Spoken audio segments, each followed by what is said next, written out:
অতীত ভুলে যান, কিন্তু অতীতের দেওয়া শিক্ষা ভুলে যাবেন না। অর্থাৎ অতীত থেকে যে আপনি শিক্ষা অর্জন করলেন, আজকে যে লোকটি আপনাকে ফিরিয়ে দিলেন, আপনি কিন্তু সেখান থেকে একটি অভিজ্ঞতা অর্জন করলেন এবং এই অভিজ্ঞতা এই মাথায় রেখে সামনের দিকে এগিয়ে যাবেন। আপনি যখন সফল ব্যক্তি হবেন সেই অভিজ্ঞতা অর্জন করে, তখন দেখবেন যে আপনার আশেপাশে সামনে ডানে বামে অনেক ধরনের লোক আপনার হয়ে গেছে।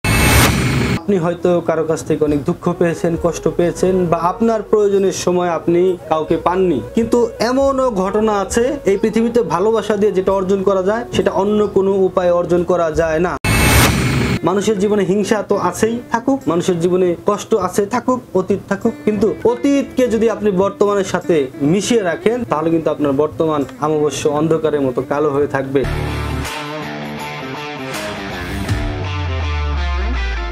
হ্যালো বন্ধুরা, আসসালামু আলাইকুম। কেমন আছেন সবাই? আশা করি বেশ ভালো আছেন। শুকর আলহামদুলিল্লাহ, আল্লাহর রহমতে আমরাও বেশ ভালো আছি। বন্ধুরা, আজকে যে বিষয়টি নিয়ে কথা বলবো সেটি হচ্ছে অতীত। অর্থাৎ আমরা মানুষ, আমাদের জীবনে অতীত আছে, বর্তমান আছে এবং স্বপ্নে আমরা ভবিষ্যৎকে কল্পনা করি। তো অতীত, বর্তমান, ভবিষ্যৎ নিয়ে কিছু কথা বলতে চাই।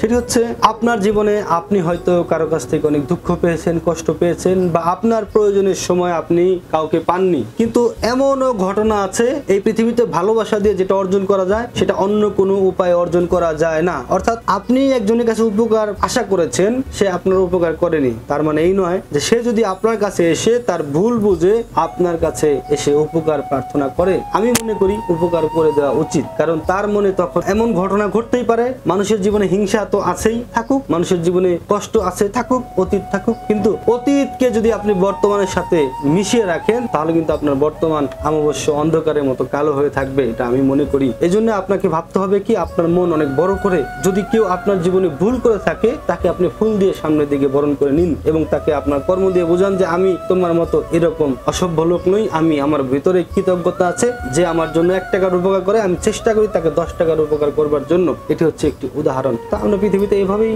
মানুষ মানুষের জন্য বেঁচে থাকবো, মানুষ মানুষের উপকারে আসবো, এটি হচ্ছে আমাদের নিয়ম এবং এটি হচ্ছে ভালো একটি কাজ। আর আপনি যদি ভালো কাজ করেন তখন দেখবেন যে আপনি এমন এমন লোকের কাছ থেকে ভালো কাজ পাবেন যেটা আপনি কল্পনা করতে পারেন নাই, কারণ ফয়সালা নিচে হয় না, ফয়সালা হয় আসমানে। আপনি আজকে একজনের সাথে ভালো ব্যবহার করলেন, সেটাও আপনি প্রতিফলন পাবেন, এবং খারাপ ব্যবহার করলেন সেটার প্রতিফলনও পাবেন। সেজন্য আমরা ভালোর সাথে আলোর সাথে এগিয়ে যেতে চাই। আমরা চাই একটি সুন্দর পরিবেশের মাধ্যমে সবার মন মানসিকতা পরিবর্তন হয়, সবাই ভালোভাবে যেন বসবাস করতে পারি, একজনের যেন আরেকজনের দ্বারা উপকার হয়, আমরা যেন মানুষ মানুষের জন্য এভাবে যেন আসলে এটি বাস্তবায়ন করে সামনের দিকে এগিয়ে যেতে পারি। আসলে এই জন্যই জ্ঞানীরা বলেছেন অতীত ভুলে যান, কিন্তু অতীতের দেওয়া শিক্ষা ভুলে যাবেন না। অর্থাৎ অতীত থেকে যে আপনি শিক্ষা অর্জন করলেন, আজকে যে লোকটি আপনাকে ফিরিয়ে দিলেন, আপনি কিন্তু সেখান থেকে একটি অভিজ্ঞতা অর্জন করলেন এবং এই অভিজ্ঞতা এই মাথায় রেখে সামনের দিকে এগিয়ে যাবেন। আপনি যখন সফল ব্যক্তি হবেন সেই অভিজ্ঞতা অর্জন করে, তখন দেখবেন যে আপনার আশেপাশে সামনে ডানে বামে অনেক ধরনের লোক আপনার হয়ে গেছে, আপনাকে ভালোবাসা দিয়ে তারা স্বাগত জানাতে চায়। আপনি সেই ভালোবাসার অপেক্ষায় থাকুন, সেই ভালোবাসা যেন আপনাকে সবাই স্বাগত জানায়।